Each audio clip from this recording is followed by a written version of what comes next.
our Funders Forum meeting. Thank you, Connie. I forgot to tell you could press record, but figured that out. My name is Matthew Lucas, and I am one of the co-chairs of the Funders Forum, which will explain what that is in a moment if you're new to this group. And I work for the Social Sciences and Humanities Research Council of Canada, and my co-chair is... Hi, my name is Dina Paltu. I'm the Acting Deputy Director for Policy and External Affairs at the National Library of Medicine at NIH in the United States. And we're happy to have everyone here this morning. We're going to run through the agenda. We have a slightly different agenda than what we normally would have. We decided to have, a lot of times the funders meet before the RDA plenary. This time we decided to meet afterwards, and this is a fully virtual. We usually meet in person for several hours. Today we're meeting for an hour and a half. We do ask that you sign the participants list through the Google document. But what we're going to focus on today is we're going to have a panel discussion on AI. We've invited several people to come and share the challenges that they're facing as funders on AI, as well as how AI is being used either through research or to streamline various processes. We'll then have an RDA update from Connie Clare, and we also have a few members from the Research Software Alliance here who will also give us an update on their activities. And then our plan after that is to, depending on how much time we have, is to focus on a discussion regarding some topics that we'd like to have at the next RDA Funders Forum this fall, and then we'll wrap up. And I will turn it over to Matthew. So again, thanks for joining us today. We unfortunately don't have time for a full roundtable of introductions, but as during the panel conversation, we're hoping to have some interaction with all of you. So as the conversation is going on, please think of questions or comments you might like to make. And if you do, please introduce yourself before you make your comment. And I think everyone's probably familiar with the raise hand button. We have enough people on the call today that I think the raise hand button is the easiest way to identify if you'd like to make a comment. So without further ado, I'm going to turn things over to our first presenter, and that is Christine Cotillo from the NIH. And I've asked each of the panelists just to spend a moment introducing themselves before they jump into their slides. So Christine, the floor is yours. Thank you, Matthew. Really delighted to be here today. My name is Christine Cotillo. I'm a health data scientist within NIH in the Office of Data Science Strategy, and I focus on AI ethics. And one of the main projects, and the reason I'm speaking here today, is about the NARE, or the National AI Research Resource. The NARE aims to connect U.S. researchers and educators to computational technologies, data, and training resources needed to advance AI research and research that employs AI. Obviously, there's tons of agencies across the US and internationally that are ramping up investments in AI, but a coordinated effort is really needed to provide the resources for cutting-edge AI research. And so one of the main takeaways that NARE is trying to accomplish is, again, connecting educators and researchers to that compute, data, and training resources, and aiding in the ability to spur innovation, increasing diversity of talent, and improving capacity, and also importantly, advancing trustworthy AI, which is obviously of huge importance across the globe. A couple of just kind of quick points too is that, we are currently in the pilot period of this, and I'm going to go through some of the history of what brought us to today very briefly. But next slide, please, Matthew. So again, kind of the main agencies that are taking the lead on the NARE currently are NSF, NIH, DOE, NASA, and NOAA. And this kind of stemmed from some efforts that I'll go through in just one second, but we've had tons of activity in this space, both kind of policy driven and, just being, moving forward based on research and activities. A lot of what kind of spurred this, though, was this call from researchers, primarily at academic centers, needing access to compute and other related resources, and feeling like it was really concentrated in a lot of private industry. So that's really a lot of this, is really bringing together interagency activity to lift all boats in the space. Next slide, please. So a little bit about how we got here. Back in 2021, a task force was launched to examine the feasibility of a NAIR per the National AI Initiative Act in the United States. Then in January 2023, the task force report was developed. That's that purple kind of cover that you can see on the slide. And I have links in these slides, and I think that these will be distributed afterwards so you can review any of that. That task force report provided a roadmap for how NAIR could be implemented, including this optional pilot period. Then in March of last year, an interagency working group led by the Office of Science, Technology, and Policy and NSF with 14 agencies was established. This really helped to set the stage for figuring out how to really move forward that pilot period. Then in October of last year, President Biden released the executive order on trustworthy AI, directing NSF and collaborating agencies to launch the NAIR pilot within 90 days. A few days later, in November, NAIR held the convening of potential resource providers held at the NSF campus. And then from November onward, up until January, when it was officially launched, a lot of work was happening behind the scenes to do outreach to these potential resource providers, both governmental and non-governmental, to kind of bring them together.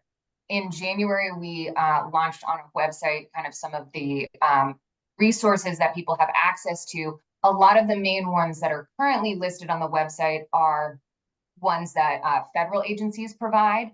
And just keeping in mind that this is a pilot period. So that is supposed to run through the end of fiscal year 25. So that is, we have about a year, little change remaining, and then that would move forward. Actually, Wednesday, we also have been doing some interactions based on people in Congress requesting, updates on what has been happening since January. And so on Wednesday, we did a demo day of some of the pilots that have started to move forward, to give them an idea of these things as they're thinking through budget moving forward. So I can go through some of the other details, but one kind of quick thing to keep in mind is they are also conceiving of this to have a few different kind of flavors within the NAIR.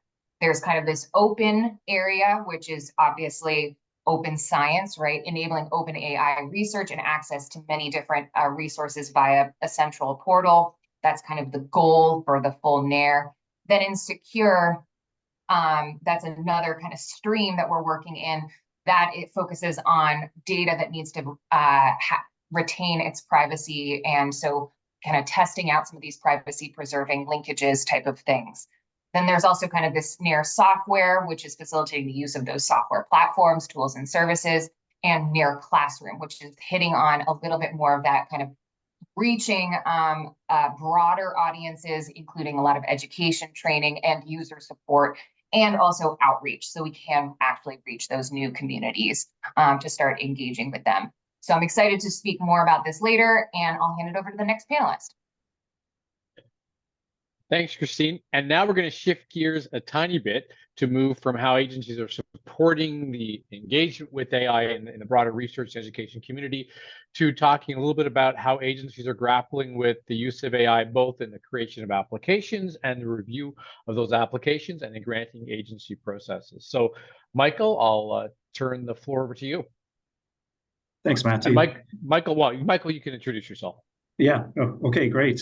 Hi, everyone. I'm very pleased to be here, and also pleased to hear that there's at least alignment in the level of interest, and also where resources are being applied to to address the challenges of bringing AI into the research space.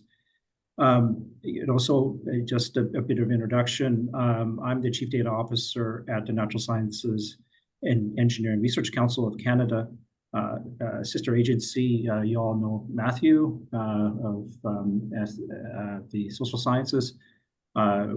We are typically characterized as the NSF of Canada at a smaller scale, obviously. But Would you let me put the water on? Yes. and so right now, our interest in the Chief Data Office is twofold. First, to bring in AI in our processes to see an alignment with the Government of Canada. So in that regard, I sit on the Chief Data Office Council at the Government of Canada. And in terms of broader reach, I also sit on the expert panel in the OECD on the management of administrative research funding data. So there's lots of interest on AI and generative AI in these spaces. And most recently, I participated on the Research 7 subcommittee, which is informing the Science 7 and the G7. And very shortly, there'll be a joint statement coming out of the G7, or maybe the S7 first, on AI as it's positioned at the G7 level. So specifically, what I'll maybe talk about today is that very recently we started an activity to provide guidance on the use of generative AI in the production and evaluation of research grants proposals. So this was an activity led by the granting agencies in Canada. Matthew was part of this. And one of the first actions we did was to set up an ad hoc panel, expert panel, to help us and to provide advice on this topic. So next slide, Matthew. And so a bit of context here. We set up the panel in November 2023, and it's very interesting because during this time, NSF released their guidance, I think fairly soon after we struck our panel. So there was, I guess, in the community, the research community, there's a lot of interest and a need to set up guidance. Based on the experts' advice, the funding agencies drafted some guidance. And there's a QR code and links there if you're interested to see what the guidance is proposing. And so right now that guidance is posted for public feedback. And that's we're closing that June 14th. And all those can be linked, and we can provide links if you do not have access. Next slide, Matthew. So in a nutshell, the expert panel and the funding agencies agreed on some guiding concepts. And what we found is that these are really nothing new to responsible conduct of research that most funding agencies around the world really either align or adhere to. So based on values of honesty, accountability, openness, transparency, and fairness. And these values, if you apply with a lens on the use of generative AI, really align very well. And the second bullet is that applicants are ultimately accountable for what they submit in an application, and I don't think that this is very different from the perspective of other funding organizations. And of paramount importance is that we protect privacy, confidentiality, and data security. So, activities such as uploading data from confidential information, such as from applications, those activities should be prioritized to be either banned or managed in a way that protects those aspects. Next slide.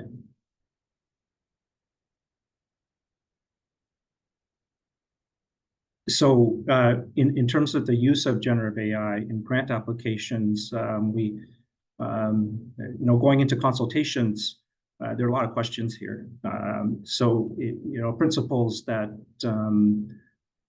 that information should be accurate and appropriately acknowledged. It gets kind of gray in when you think about what generative AI returns when you use the tool. So concepts such as plagiarism and acknowledgement are conceptually where we want to go, but it devil's in details here. What constitutes those various aspects, and I think continued conversation about these concepts I think need to happen.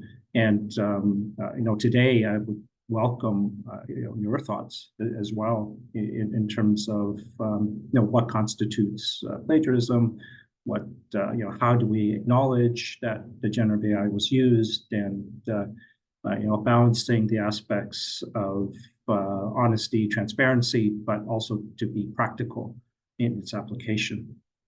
Next slide. And so these concepts also apply when reviewers are using generative AI, and so the bold statement there is that in order to respect the intellectual property of applicants, that we disallow the unsanctioned use of generative AI. So what I mentioned before is uploading confidential information out into the wild, so to speak, because of the nature of generative AI and how it harvests data. So mechanistically, we are exploring ways to monitor and perhaps enforce this. But as conceptually, we want the community to know that these activities are not respecting the confidentiality agreement that reviewers have signed on for. And I believe the NSF statement says more or less the same thing. But on the other hand, we don't want to stifle innovation too, and we also recognize that those tools are out there and they're going to evolve. So we need a way to keep finger on the pulse of the technology, and also find ways to employ generative AI to help reviewers in the evaluation process. So next slide. So I'll pass on to the next panelist. Thank you. Thanks, Michael. And so our next panelist is Helen Buckley Woods of the Research on Research Initiative, which Helen will explain in a moment, and also located at University College London. Helen is a senior research fellow there. And I'll say so our organization is one of the partners on the Research on Research Initiative, and we first joined and we're looking at the different projects that initiative is undertaking. There was this project called Grail, which was looking at AI, and at the time we thought, well, that's interesting, but kind of peripheral to what we're doing.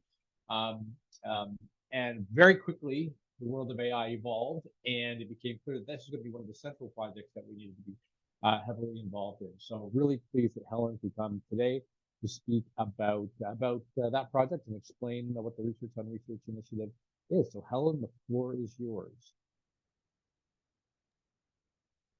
Hello, everybody. It's really great to be here today because I'm new to the Research Data Alliance and to your forum. So it's nice to meet some new people, and hopefully I can share a little bit about Rory and about this project, and make some new connections. Next slide, please. So firstly, I'll say something about Rory and about my background. So we are the Research and Research Institute. I'm very, very proud to be part of the Research and Research Institute. Our mission is to accelerate transformational research on research systems, cultures, and decision making. And we're a consortium, a quite large consortium. We've got 15 core partners now, different research funding organisations from 9 countries.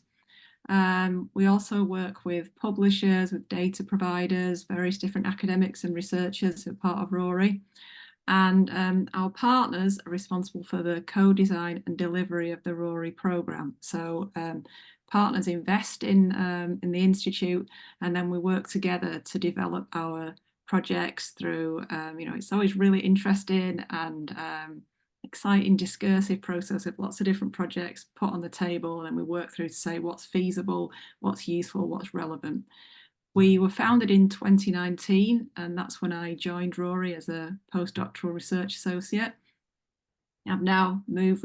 I was based at the University of Sheffield in the UK, and now I'm based at UCL, and I'm now a senior research fellow as from last year.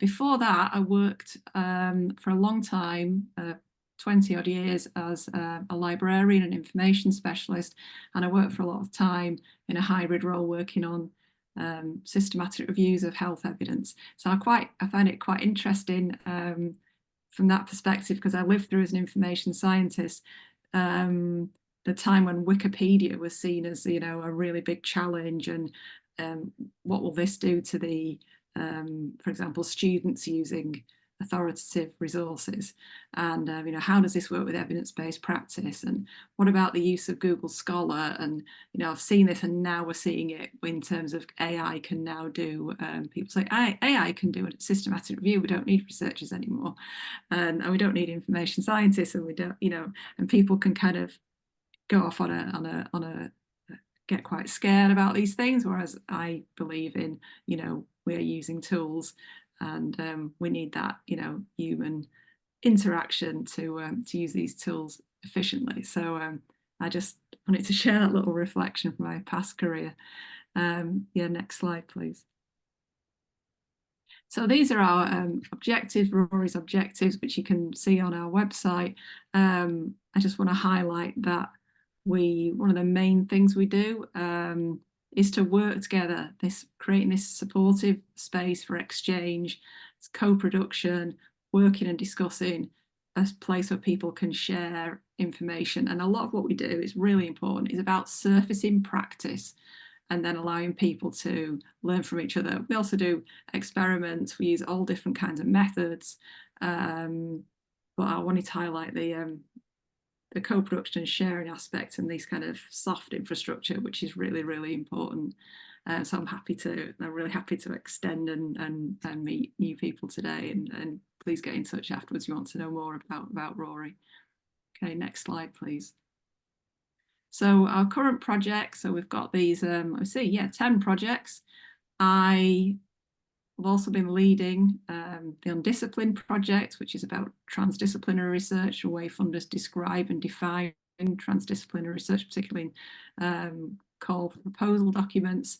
And there's a report coming out from that quite soon over the next month. And I'm also leading this project called Grail, which I'll tell you about now, which I've just jumped onto. So next slide, please. So the Grail project, all Rory projects are, they're not all one size. Some are longer, some are shorter, and this one's running for a couple of years. And the idea is to explore good principles and practices for ethically and effectively using artificial intelligence and machine learning in research funding systems. And the core of this is to create this inter-funder community of learning about people talking about opportunities, challenges, facilitators, giving examples, getting into, technical aspects, thinking about ethical aspects. And we've got people who are in different roles within funding organisations. So it's not all data science people. It's some people from a strategic perspective, and we're working together in these workshops to surface ideas. And we, at the end of it, want to characterise current approaches, so we can develop an evidence base.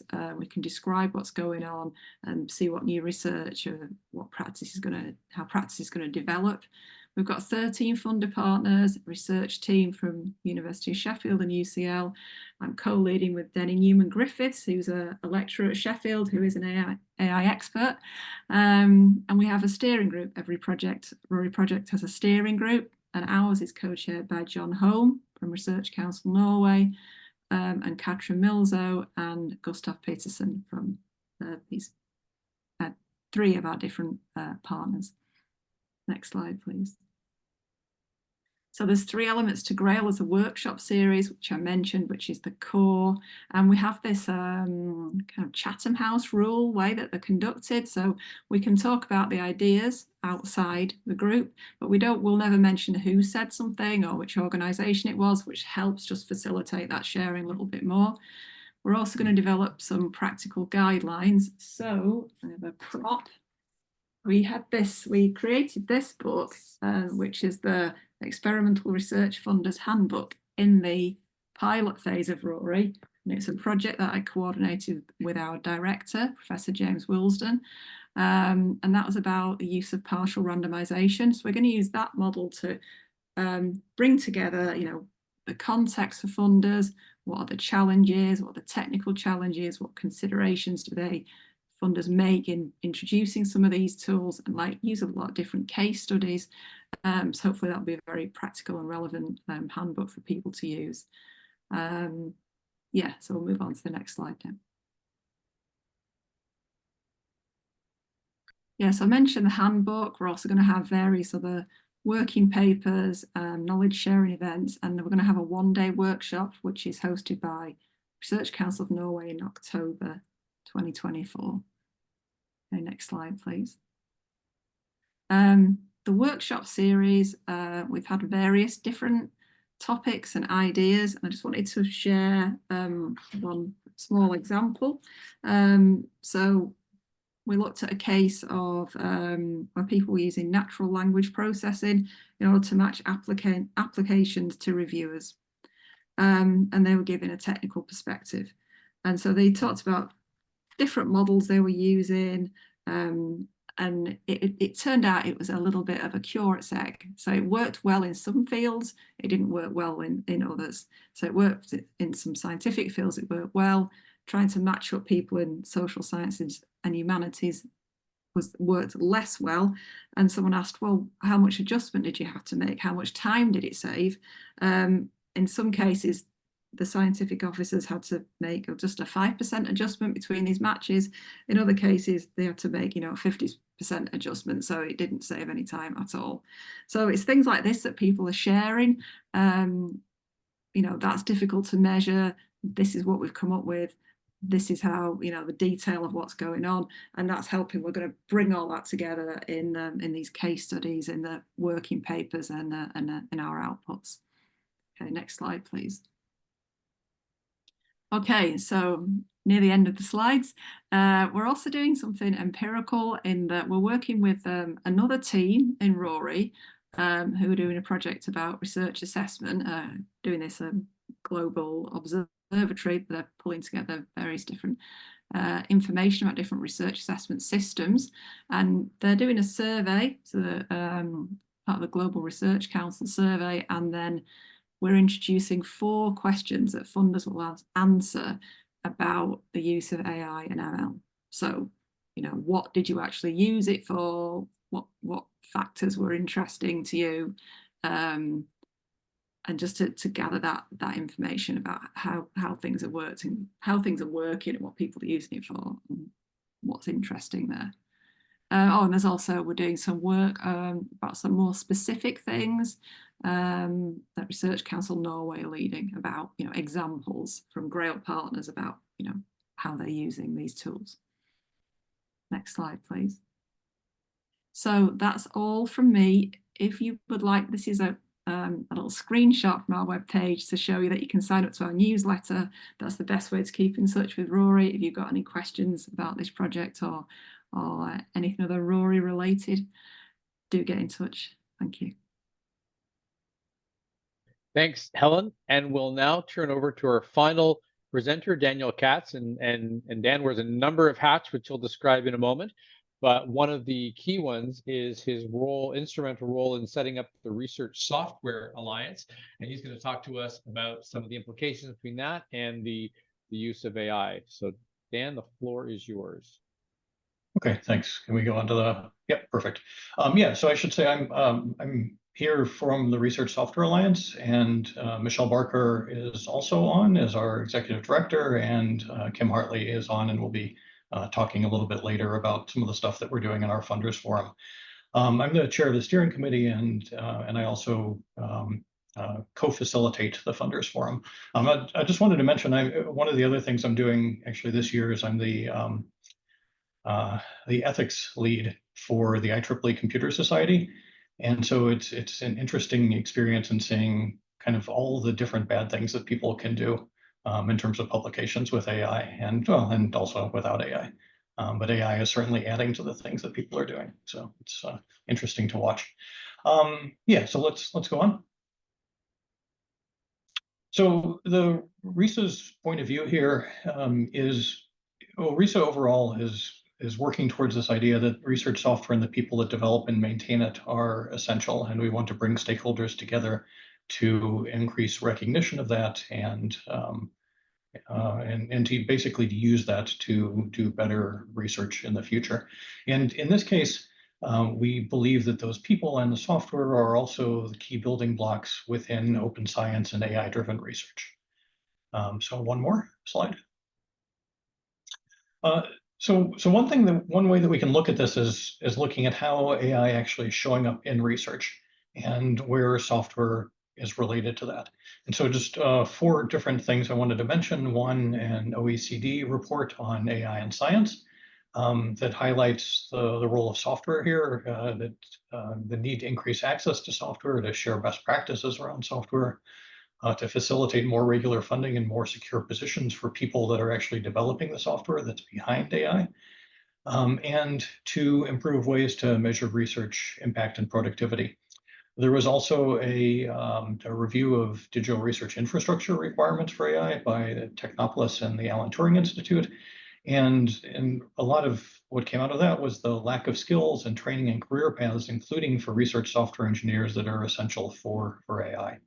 NAIR itself, as Christine mentioned earlier, has this vision for shared national research infrastructure for responsible discovery and innovation in AI, and says that researchers lack the necessary access to computing data, software, and educational resources needed. And the pilot, as she mentioned, is bringing together these resources. And so I just wanted to highlight the fact that these resources are not just hardware systems and data, but software is explicitly one of the 4 elements of this. And then finally, just wanted to say there was this nice editorial that came out in Proceedings of the National Academy, I guess on Tuesday, about protecting scientific integrity in an age of generative AI. And so I think that's worth reading if you haven't. Let's go to the next slide, and I'll talk about a little bit of what comes out of these 4 different things as well, then the recommendations. So the OECD work says that we should be considering academic training changes that are needed, increasing the sharing of software, and understanding how AI can speed up actual work in software, including development. The Technopolis and Turing work says we need to do a better job of supporting staff, including the research professionals and research software engineers that can help researchers adopt to and exploit the AI infrastructures. The NAIR software area says that it is trying to facilitate and investigate interoperable use of AI software platforms, tools, and services. And the PNAS editorial has 5 principles of human accountability and responsibility. They're mostly aimed at researchers and model creators, but they do include policymakers explicitly and implicitly. And I think they're definitely worth looking at. Software is mostly hiding inside some of these recommendations, but it is kind of clear if you look for it that it is there. Okay, so next slide.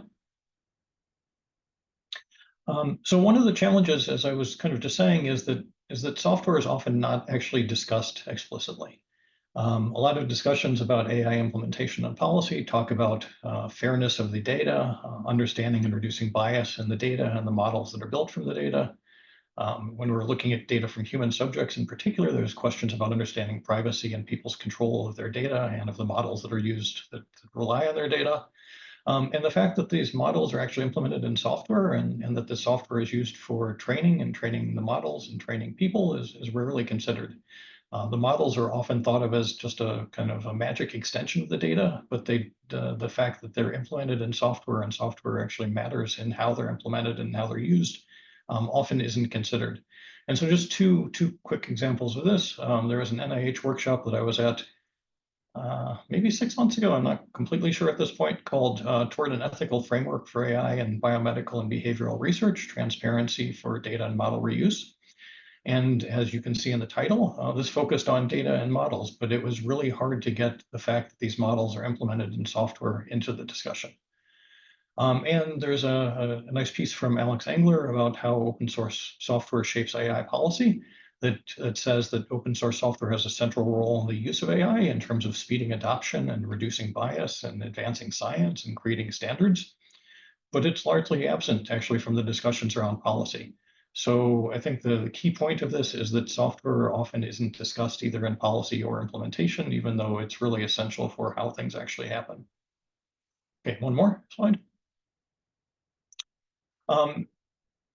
AI then also can be used to support research software. And so this is a pretty active area of research. Lots of researchers just doing things today, software engineers looking at this. There's a McKinsey study that said that software developers can complete coding tasks up to twice as fast for simple tasks. It's not really clear exactly how that works for complicated tasks. And in some sense, part of what AI seems to do is to change what developers do from writing code to doing peer review of somebody else's code. And that may be just as hard as doing the initial code, if not harder. AI can also help in modernizing legacy code and translating code from one language to another. It potentially can automate some assessment and can help in scale up of training. And then it also can be used to do things like developing software management plans and checking the computational part of papers for reproducibility, enabling reviewers to check work in a language they don't know, and things like that. But none of these things are automatic, and none of these things are actually certain. So these are, I would say, are all pretty active research areas. And then one last slide. And so organizations that are actually working on software development are also thinking about this. We had Varun put a comment in chat about NSF's guidance for how AI gets used in review processes. But in terms of policies about how it gets used in development, both the Netherlands eScience Center and NCSA, where I work, have written policies about what people should be doing and what people shouldn't be doing. And so I think, yeah, so I'll stop with that and we'll go on to a discussion, hopefully. Thank you, Dan, and thank you to all of the panelists. I'm going to stop sharing the slides now so we can actually see everyone. And we'd really like to move to kind of an interactive back and forth with all of you. If there are questions you have for the panelists, comments you'd like to make, comments on some of the work your own agencies might be doing. We'd really like to open the floor now to have a bit of a back and forth on this topic. And I'll say one of the broader objectives of pulling this panel together was to decide if there are elements of AI data and our funding, our responsibilities with funding organizations that we think we could advance through the Research Data Alliance. So we'll be coming back to this at the end of our session today when we talk about topics for further work. but if you have reflections on elements of this that you think we should continue to advance through the Research Data Alliance, and we haven't talked about it today, but we do actually have an interested funders have pulled together an interest group, and so we can advance particular topics if we wish. But I'd love to just open it up to the floor now. And a reminder, please introduce yourself if you would like to speak. And I will, and again, hopefully everyone knows where the raise hand button is. And if you have questions you'd like to put in the chat, please feel free to. I'll try to watch the chat there, but there's quite a lot of things. So if you have a question you put in there already, please just raise your hand and say it out loud.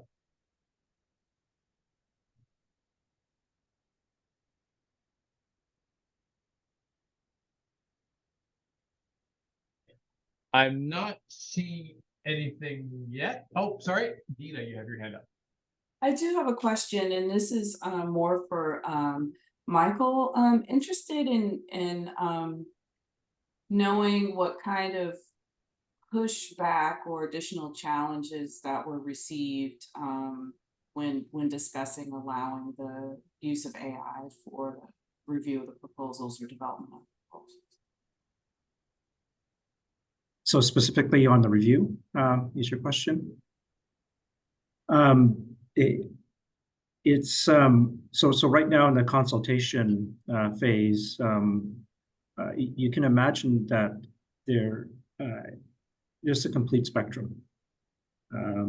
It's from no, we shouldn't be using generative AI at all, and then there's the other spectrum where reviewers themselves have approached me to say, you have to let this happen. Because reviewers are, as you probably all know, the review process has been, is very administratively heavy. And they want, there's a want that they have the tools at their disposal. And so the pushback has primarily been, well, the understanding the human component of the review process. That where do you differentiate where the human component is valuable in that process, and where the machine can add value. And I think that that part of it needs discussion. And so, I remember talking to one researcher and saying that at some point we're just going to have machines talk to each other back and forth. The machine's going to generate the proposal, and the funding agencies are going to have a robot to evaluate it, and they'll just go back and forth, and the decision's going to be made. So that's just a representation of the extreme result. But I think the discussion about where the human component needs to be protected and acknowledged. I think that's where most of the discussion and the pushback, I guess, is starting to emerge. Thank you. Thanks, Michael. So I see I have Dan, Susan, and then Shelley. So Dan, I'll start with you. And then Fernando. Yeah, I was going to say that, again, I'm not in a funding organization, but from the point of view of IEEE and us going through policies for our submissions and reviewers, I think there's a few different aspects that are worth maybe pulling apart here. So one of them is whether or not the material that's being reviewed or that's being used for the generation is going off-site. And so I think that's often a concern from funders or from others related to security, and there's potentially an answer for that about using in-house models as opposed to served models. So I feel like that's one issue that kind of gets combined into the discussion and doesn't necessarily get separated. Another one that I think is worth mentioning is just the use of AI for language. So it's quite clear that people who are being asked to submit material in one language who don't speak that language find great benefit using AI to help smooth what they're doing. And in some sense, we could say that things like Grammarly or even spell check are forms of AI that we don't have any problem with.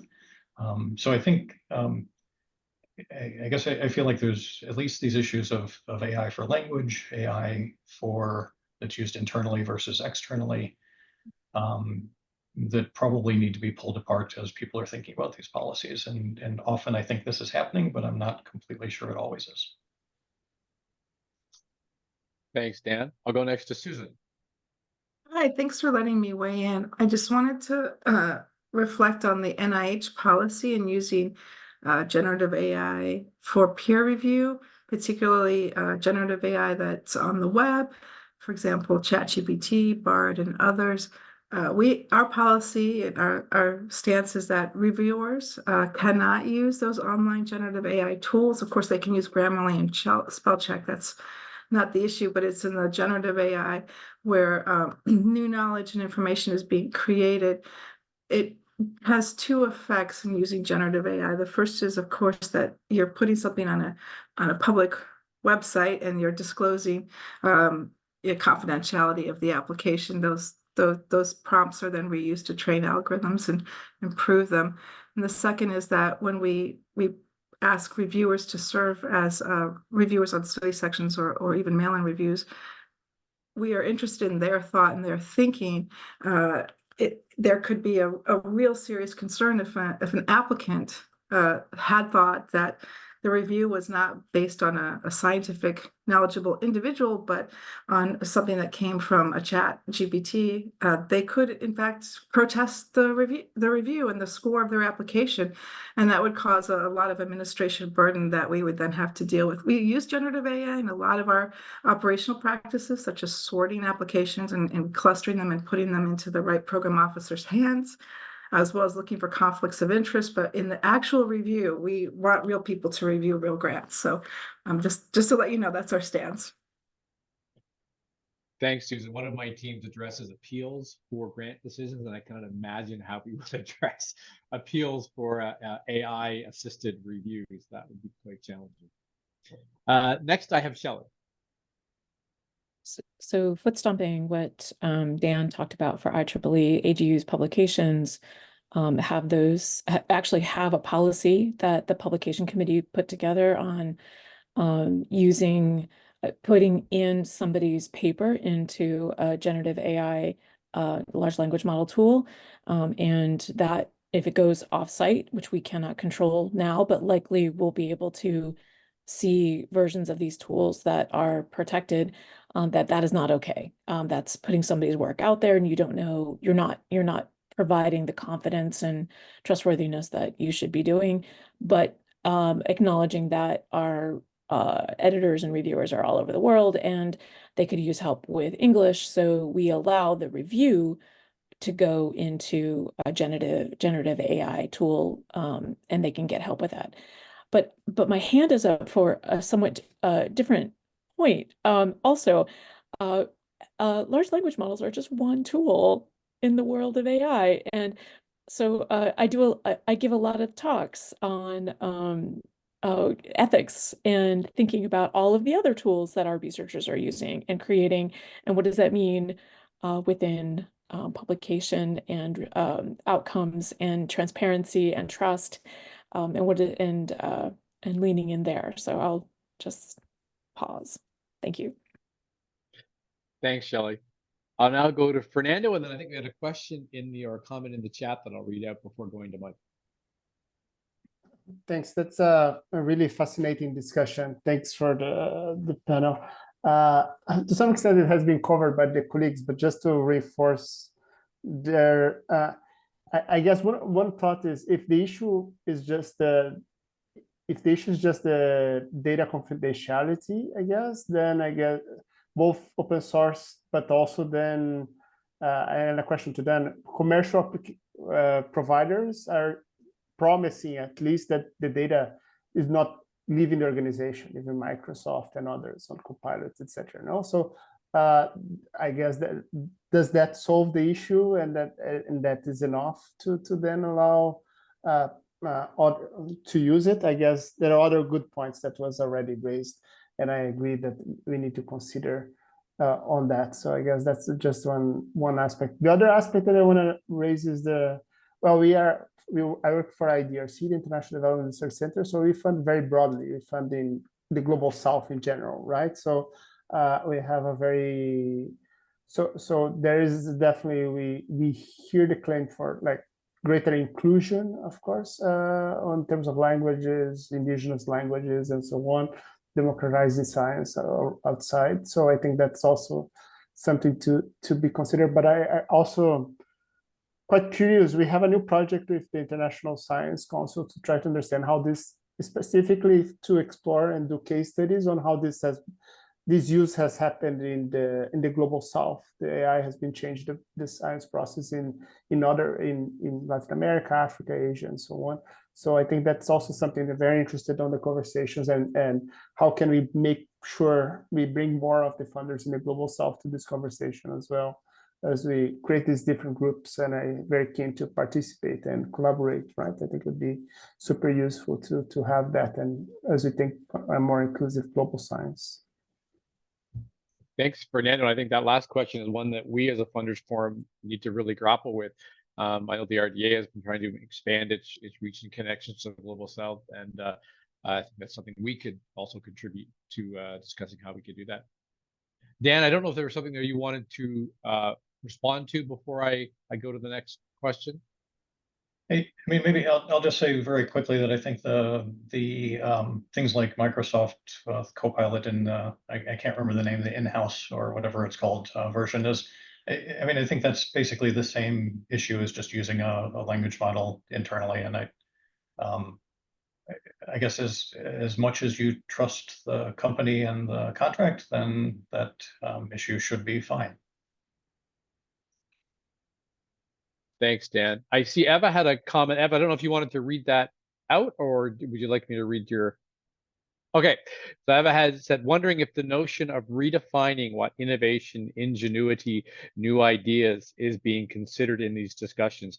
That is a great question. And as an agency that we're perhaps going to start to look at rethinking what research excellence means, the role of AI in all of this really throws a lot of questions our way that probably not well positioned to answer yet, but absolutely a significant question about what that means. I don't know if anyone wants to jump in response to that particular question. Maybe wave your hand so I don't confuse it with regular hands. But I think it could be, oh, I see Christine, go ahead. Yeah, well, I just wanted to highlight what Fernando put in the chat, because I think that's exactly where my brain was going. I don't think that we've had these explicit conversations in that way yet, but to me, and this is my personal opinion, it has to be driven by what the community is trusting. And that means also understanding what each of the different communities' needs are. And I would say that it is kind of a moving target, and that's what makes it really hard. But I'm not saying anything, that everyone doesn't know, but I think that trust piece is really what we have to get better understanding on from all of the different diverse communities that these different technologies touch and the potential downstream implications of them. Thanks, Christine. I'll now go to Michael, then I have Varun and Maria, and we may have to cap it there. We'll see what time we have left. Go ahead, Michael. Yeah, I'll be really quick, and maybe just to pile on another concept is this notion of democratization of the tool, having it available to everyone, and a question of equity here, that it cuts both ways. The tools could allow traditionally maybe underrepresented groups because of language or other factors to be more successful because the tool helps them. And the other part that I was going to respond to from Daniel is that this is cutting the other way. If you have the ability to generate to have your own large language model in your own laboratory or your own possession or your institution, that kind of unbalances the the access to the tool, because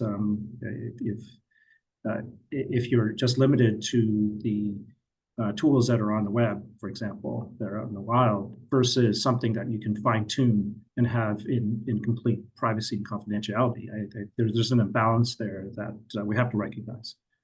And I'll just say that that's a difficult aspect to balance.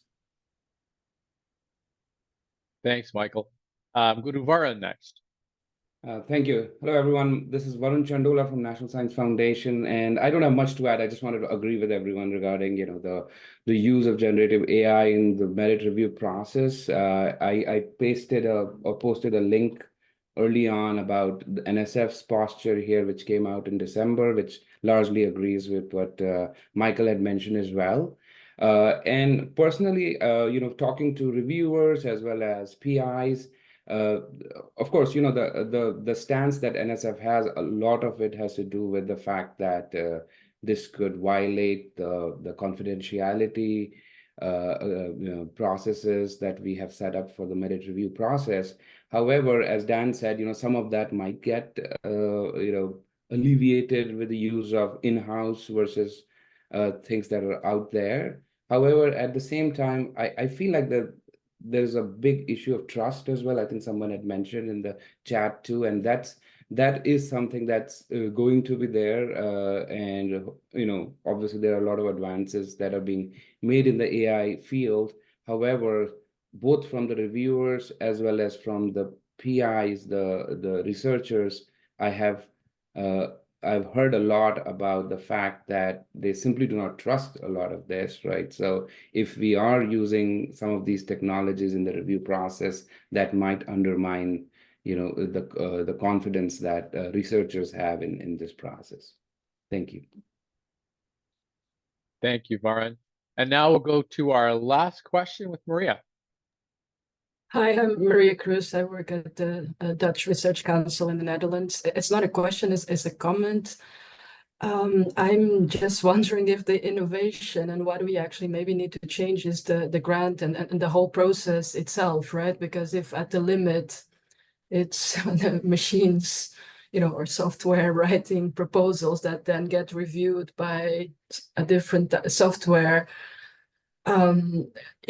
so maybe we might have to actually change the way proposals are submitted and reviewed by funding agencies. And in the end, I suppose the purpose of peer review in the end is about collaboration, right? It's about having people work together. So maybe we need, and there's also a lot of, and I'm not working on any of this at my own organization, but, researchers complain a lot about all the pressure about having to write so many grant proposals and then review papers. And so the whole system, the human system, is under crisis in terms of the amount of work people have to do.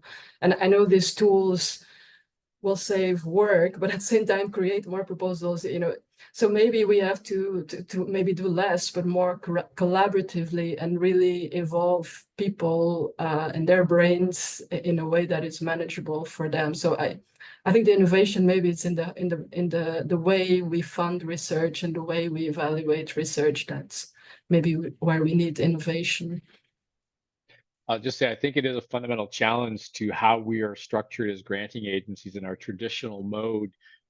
It raises lots of questions about peer review, questions that have been in the ether for a while. And I know different agencies have been experimenting with different approaches, some lottery systems, some different approaches to awarding grants. But I think the growing role of AI, both in the production, both in research, but the production of applications too, is we have to really rethink that. And one of the questions I don't really have time to address today that I wanted to throw out to the group, but maybe we can come back to this at the end when we talk about topics for further conversation. I am curious to know how different granting agencies or funders are organizing themselves to address AI, just as there are different capacities within research communities to use and adapt AI. Funders are in the same boat to some degree. Some of us are doing off the side of our desks. Some of us have developed teams for this. And so one of the questions we as funders may want to address, moving on within the funders forum, within RDA and other forum, is how are we positioned to really do this? And are there opportunities for us, such as we've heard from Helen and the work that some funders are doing together in the research initiative, but perhaps to come together to think about the challenge that we're all facing. This might be a topic we could take further down the road through the RDA Funders Forum. With that said, and maybe you can reflect on that, and we'll come back to that at the end. We're now going to move to our update session of our Funders Forum. And as Dina said at the beginning, usually we have a longer forum and a longer update. We're condensing everything today, and maybe we'll welcome your feedback on this condensed format. So right now, I'm really pleased to turn things over to Connie Clare, who's going to provide us with an update on the Research Data Alliance work. And Connie, and both Connie and afterwards, Kate, I think you're going to share your own slides if that works. Perfect. I am. Hopefully you can see them, Matt. We can. Hopefully you can hear me okay as well. Thank you so much for having me here, and also thank you for such a fascinating discussion. It was really interesting to listen in on it today. And as Matt said, we're now going to change the subject type slightly, and I'm going to give you an update on the RDA governance. For those who don't know me, my name's Connie Clare, and I'm the Community Development Manager at the Research Data Alliance Foundation. And some of you might know that Hilary Hanaho, the Secretary General, is actually travelling in Latin America at the moment, which is why she can't be here. So I'm going to cover for Hilary and give you the RDA governance updates in the next 10 minutes or so. The first update I'd like to give you is on the Research Data Alliance website. So some of you might know that we're in the process of transitioning to a new web platform at the moment. So we actually began this soft launch in March earlier on this year. So we're about 2 months or so in. And we are working as the Secretariat around the clock with Wicked, our developers, to make sure that we are implementing all the features and functionalities as soon as possible. But it is a slow progress, but we are actually getting there. And I have made my slides available, so you will be able to see within the slides that we have published a web page to try and be as transparent as possible with the community about the various different features that are pending. So I think something to draw to your attention is it's been a bit challenging over the past 2 weeks because, of course, we've just had the virtual plenary meeting, the 22nd plenary, but we've been working on the community review process for case statements, charters, agreements, and recommendations and outputs of the RDA. Coming by the end of the month, hopefully, will be the individual member directory and the organisational member directory.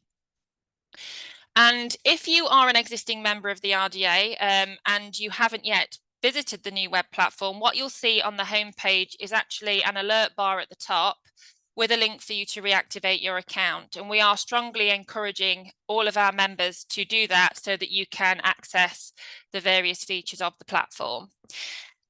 You'll also see in the bottom right corner, we've got something called a user snap feature. So what you can do is actually, if you experience any bugs or issues, which I'm sure there will be many over the course of the next few months, please do report them. They go straight to our developers and can really be dealt with. So we're encouraging you to do that, to log in and let us know in the Secretariat if there are any issues. And I guess my final message on the web development topic is thank you very much for your patience, because we do appreciate that this is a soft launch. The community is global and it's remote, and obviously you rely heavily on the platform to do all of the work. So thank you again for your support with this. The second updates I have are about the RDA plenary meetings. So you will know that yesterday was actually our final day concluding the RDA's 22nd virtual plenary meeting, and I'll give you an update on that in the next slide. But it's very exciting. We have the next destination, which will be in Costa Rica, and the dates for that are the 12th to the 14th of November. And in 2025, towards the end of next year, in October, we'll be visiting Brisbane in Australia for the 25th plenary, which is a hybrid plenary in the framework of International Data Week. So I'll just give you some updates on those plenaries. So as I mentioned, yesterday was the final day of P22. It was a very successful event. So I don't know if any of you here actually attended, but we had 3 plenary sessions plus 3 office hour sessions. So they are drop-ins that members can join and learn more about the various regions.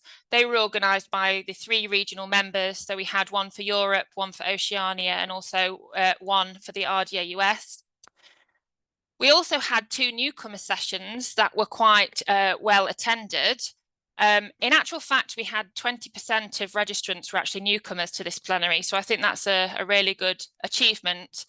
And these newcomer sessions were engaging. I think that it gave a good opportunity for a formal chat with the Secretariat and to have any questions about the RDA answered. There was also a diverse programme. So we had 93 breakout sessions. 69 of those were actually organised by the various different groups. But we also had 21 birds of a feather sessions. So they are the sessions that community members can promote new and innovative ideas to the community. And we also had 3 joint sessions. And because this was a virtual meeting, we wanted to be inclusive of as many time zones as possible. So we actually had 28 of those sessions, that were repeated across more than one different time zone. Aside of the actual plenary days, we also had 4 co-located events. So one of those was organised by RDA Europe and RDA US to actually showcase the RDA Tiger and Tigress programme. So that's a programme that is supporting the facilitation of working groups within the RDA. And there was also a co-located event organised by the Open Science South Asia Network and UNESCO, and that was on advancing genomic data governance from an Indian perspective. And in addition, there was 2 World Fair co-located events. The first event this week was actually showcasing the World Fair use cases, and the second one was showcasing the cross-domain interoperability framework. So, as I mentioned, it was a well-attended, successful plenary. I think we had over 500 registrants in the end. 20% of those, as I say, were newcomers. And we also launched this time something called an Equity and Diversity Plenary Participation Programme. And we had 9 lower middle income members that were actually supported by the community. So they attended for free.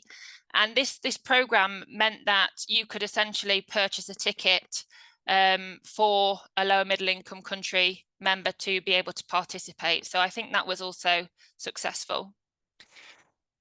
So, as I mentioned, the next plenary later in the year will be in Costa Rica, and that is under the theme of sustainable science. So at the moment, the calls for session are already open. The deadline for those is the 3rd of July. We're hoping to have 5 plenary sessions in total. So 4 of those will be on the theme of sustainable science, and we are inviting international speakers. And there will be 1 plenary session on RDA outputs.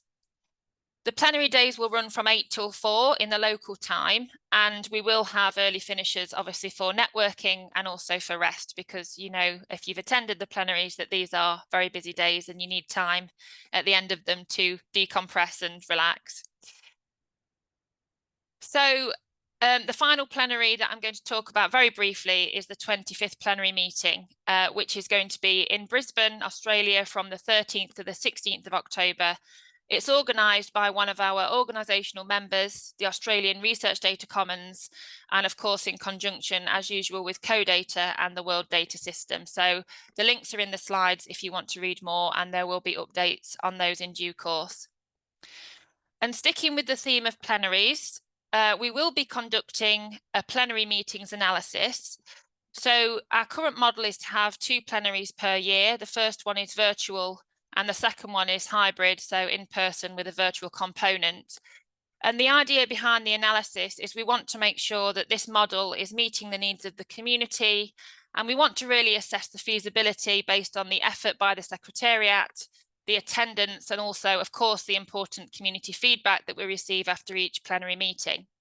So Irina Hope, who is our global events manager, and we call her the plenary queen, is going to be putting together some summary of this model, and it will be discussed with the council at the next face-to-face meeting on the 14th of June, and that will be held in Prague in conjunction with PIDFest. So as I mentioned at the very beginning, Hilary is currently touring Latin America, She's been very busy actually, so she's been away from her desk for 5 weeks in total. So she actually spent 2 weeks in April visiting Peru, Colombia, Panama, and she ended in Costa Rica, where I believe she visited the plenary venue. And in May, she's been away for 3 weeks visiting Ecuador, Brazil, Argentina, Uruguay, and also Chile. And I believe she's back now next week. So there were 2 objectives of her tour. So the first one was to promote the RDA's 23rd plenary meeting in Costa Rica, and to encourage the data professionals within the region to take advantage of the fact that the Research Data Alliance will be visiting, and giving them the opportunity to get involved. And it was also to establish connections with funders, policy and decision makers in that region of Latin America who are really investing time and effort in open science, open access strategies and policies. And Hilary will draft some kind of summary of her findings, but also proposed actions and next steps for the RDA community. So I'm sure the Funders Forum will receive that in due course. I also just want to mention a very exciting collaboration that the Research Data Alliance is entering into with the Research Software Alliance, one of our affiliate members. I know obviously we've got Michelle and Kim and Dan on this call, and both organisations have in the past participated in each other's funders forums and share information across the communities. And I think this is a really good concrete example of how the RDA can collaborate with one of its organisational and affiliate members to implement our strategic plan.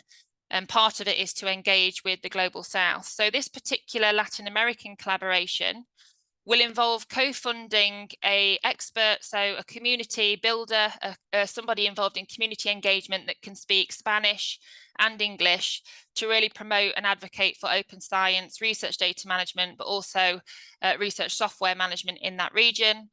Share, of course, the activities of the RDA and RISA, and identify any challenges and possible solutions. So I think that would be a really positive impact that we can have within that region.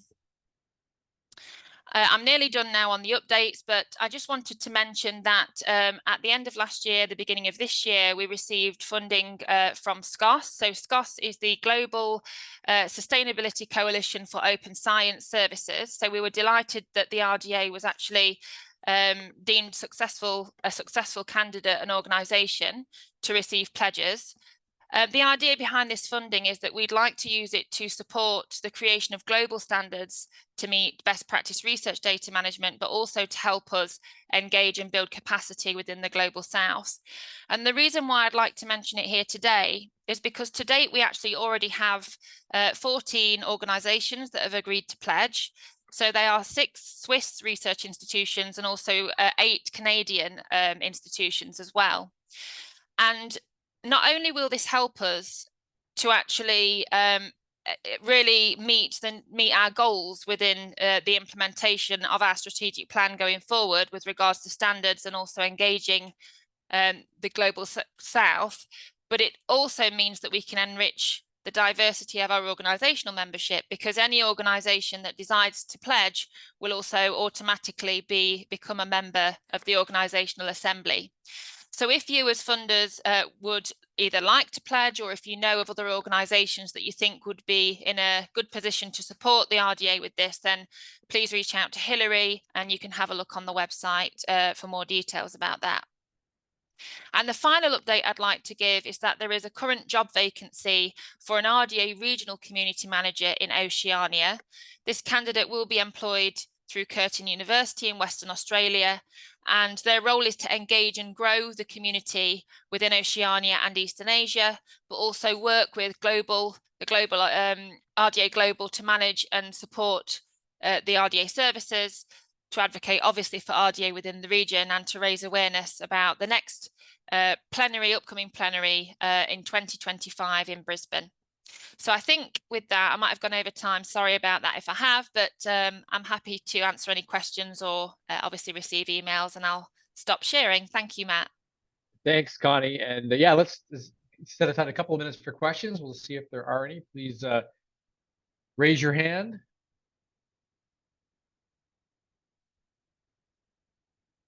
Not seeing anything yet, and I haven't, sorry, I've been following the chat to know if anyone's put something in the chat, please just raise your hand and read the question out. But I'm not seeing anything, so thanks, Connie. That was obviously That's very great. comprehensive, and I am very much looking forward to the future plenaries. And I've noted the July 3rd date. We'll see if we can get some applications in there, perhaps for the Funders Forum, interest group, and a few other ones that I'm personally involved in. So thank you so much for that. That's update. great. Thank you. Thanks, Matt. And I'll now turn it over to Kim Hartley, who will provide an update on the Research Software Alliance. Thanks, Matthew. I'm going to share my screen.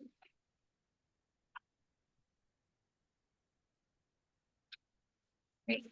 And actually, I'm just going to see if Chris Erdman, if he's still around, and would like to just speak about the International Research Software Funders Workshop briefly. We had Sandra can't make it. Kim, you go ahead. I have a conflict right now, so okay. Yeah, but I'm just saying hi. Yeah. So she. All right. Okay. Well, I will go ahead then. All right. Okay. So as you know, my name is Kim Hartley. I'm a community manager at the Research Software Alliance, and I'm just going to provide a brief update about RISA and the Research Software Funders Forum, which we convened. So I also just want to say thank you, Connie, for highlighting the RDA and RISA collaboration in Latin America. We're also very excited about that. Okay, so the first item is we're excited to announce additional support from the Sloan Foundation to continue community-led collaborations on common challenges in the research software ecosystem throughout the next 2 years. So with this $500,000 Sloan grant, RISA is planning to establish 2 stakeholder forums following the model of the Research Software Funders Forum. Also provide seed funding for task forces that will advance research software globally and lay the groundwork for convening an international research software conference through actionable recommendations for community-supported routes. And as part of this international event scoping, we will be talking to RDA about their plenaries. We also have an adoption update on the FAIR for Research Software, or FAIR for RS principles. So FAIR for RS is an RDA recommendation, and the FAIR for Research Software Working Group was jointly convened as an RDA working group, a Force 11 working group, and a RISA task force.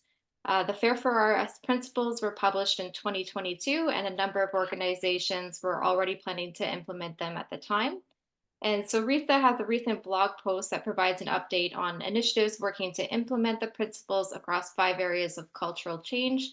So policies, incentives, communities, training, and infrastructure. And it's noted that while many activities are increasing aspects of the fairness of research software, more work is still needed to make it easier to embrace the FAIR for RS principles in their entirety. And RISA will be leading a review of the principles this year with outreach events to gather feedback now being planned. The next item is policies and research organizations for research software, or Pro4RS working group, which is a joint RISA and RDA working group to create a community of stakeholders involved in promoting and or implementing policy that supports research software at the research institution level. So the working group is gathering examples of policies and analyzing them, and as well as gathering information on how to make policy changes at institutions. So you can join the working group to engage with or stay up to date about activities. There's a link in the slides there. And then just a few updates about the Research Software Funders Forum, which RISA convenes. So RISA and a few members of the Research Software Funders Forum, including the German Research Foundation and the Dutch Research Council, will be participating in the Global Research Council's annual meeting in Switzerland next week. And a key outcome of the Funders Forum work is the inclusion of a research software side event at the GRC meeting. This proposal was led by DFG, NVO, and FIPES. And the side event will discuss gaps related to research software and the current global funding and policy environment, and suggest concrete actions that research funding organizations can take to address them. The next item is that version 1.0 of the Amsterdam Declaration on Funding Research Software Sustainability, or ADOR.software, and its complementary toolkit were released in September, and since then a number of funders have signed the declaration or expressed their support. So there's also a link there to get involved if you'd like to sign or support the declaration. The update on the funders workshop that I had was waiting to see if Chris would be able to update you on, so I'll go ahead and do that. But SciLife Lab and RISA are co-hosting the 3rd International Research Software Funders Workshop, and that will take place in September from the 11th to 13th in Uppsala, Sweden, and also online. The workshop will focus on operationalizing the declaration by developing a monitoring framework to benchmark how funders are currently supporting the sustainability of research software using the recommendations as a starting point. And additionally, the workshop will examine how such a monitoring framework can be leveraged by funders and the community to prioritize critical areas for improvement. So we've included a link to the draft agenda in the slides if you'd like to see. And if you're interested in participating in the workshop, you can contact RISA. And then prior to the funders workshop, there will be a satellite event on September 10th, and it's hosted by the European Virtual Institute for Research Software Excellence, or EVERS. And the workshop aims to serve as a platform for EVERS to showcase the work of the project and receive input from stakeholders, including funders and policymakers, while facilitating networking and collaboration opportunities. And then finally, just a note about the Research Software Funders Forum. We meet approximately every 6 weeks, and we have 2 sessions held 12 hours apart to accommodate participants in different time zones. So membership is open to any initiative that funds research software, and our next meetings are scheduled for June 4th at 2100 UTC, and we have a repeat session on June 5th at 9 o'clock UTC. And then our next slide, we just have a few ways that you can engage with RISA. So as I mentioned, you're very welcome to join the free Research Software Funders Forum. If you're interested in participating, you can contact us at through the RISA email, info@researchsoft.org.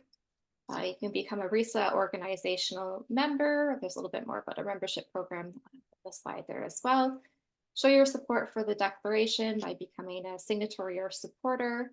You can provide information on new funding calls to our database, join or support a RISA task force, subscribe to our monthly newsletter, or follow us on social media, and help to raise awareness of the importance of research software through the use of RISA resources.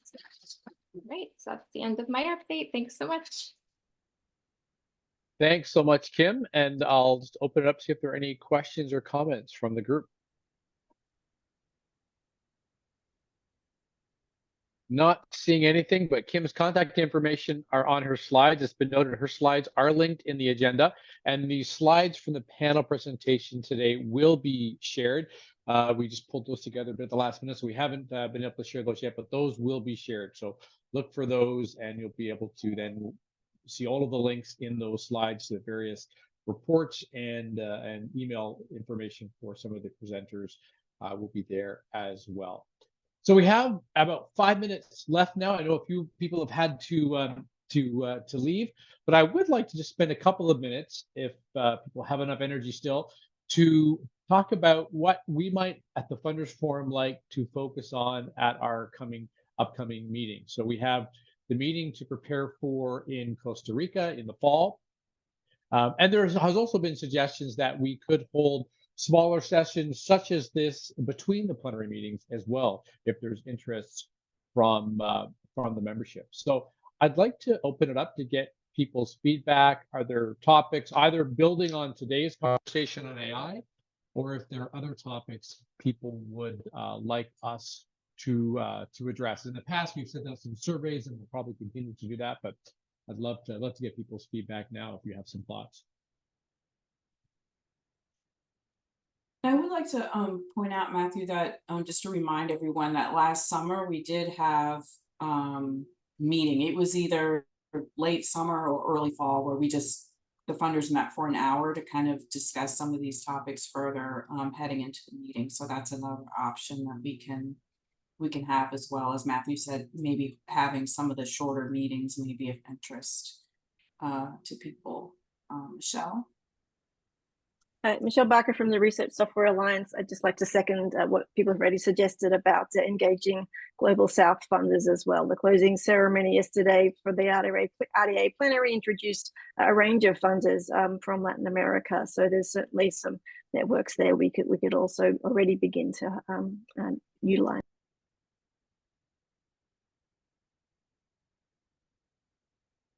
Great, thank you. Does anyone else have other topics? I know, Matthew, you mentioned potentially a follow-up topic on the discussion today could be how funders are organizing themselves for AI. It may be good to hear what, you know, a little bit more specifically what types of pilot projects or projects that people are engaging in to help move the field forward, but someone else may have other thoughts.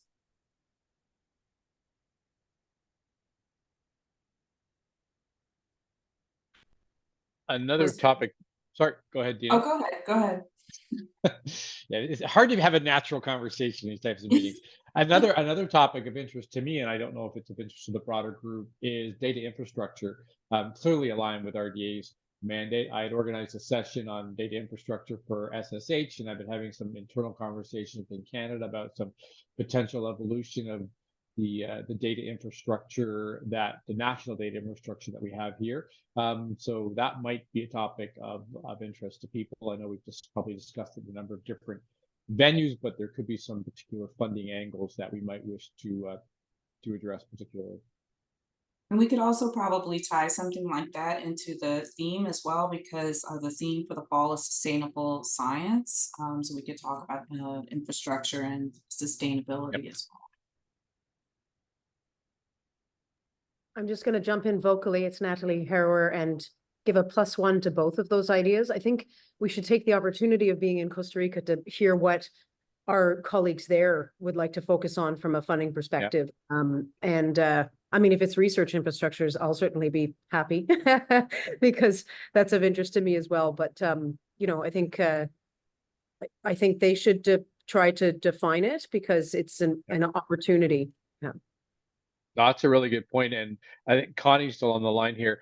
I'd love to touch base with Hillary afterwards, given her tour, to get a sense of who we should contact to invite thoughts of what they would like to focus on in Latin and South America for this next meeting. Yeah, as I said, I think Hillary's going to write a summary, so it would be good for you to touch base with her after, and that might help to direct how that meeting will go. But I think it's a great idea to focus more on that particular region. Thank you. Good point. Dan?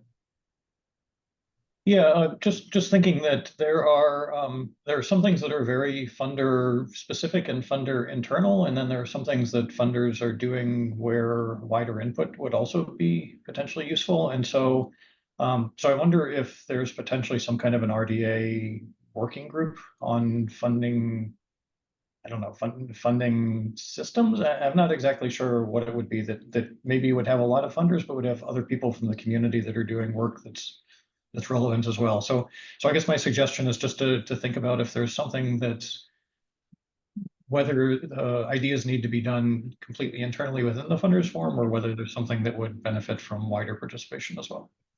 We do have an interest group that the funders organized a number of years ago. I don't think didn't meet this time. I don't think we met in Salzburg.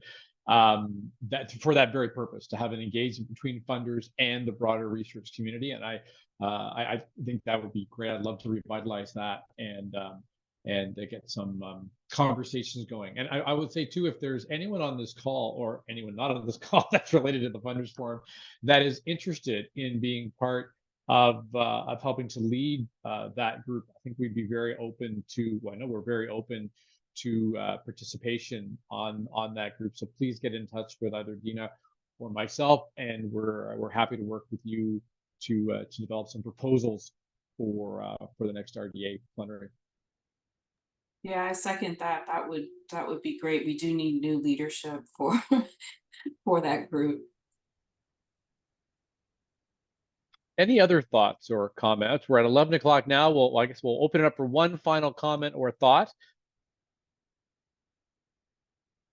And seeing none, so look for some communication coming from us in the not too distant future.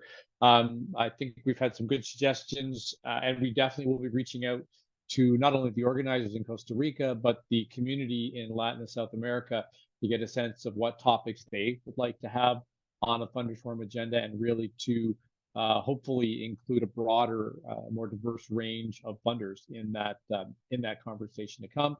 And likewise, we'll be looking for topics that we could propose to the RDA for Funders Forum interest group conversations. So thank you, everyone, for your participation today. A special thank you to the panelists. Your insights were very, very much appreciated. And this topic of AI clearly is one that will be with us for a long time. That's a silly thing to say, doesn't it? We'll be grappling with for the foreseeable future. And I think we'll be looking for other opportunities to share what each of us are doing and our experiences on that front. So thank you very much, everyone. Thank you to the RDA and the Research Software Alliance. And I look forward to engaging with you further on email and hopefully seeing you in Costa Rica. Thanks a lot, everyone. Thanks, Thank everyone. you. Have a great day. Thank you for sharing as well, Matt. Thank you. Thank Bye. you. Bye.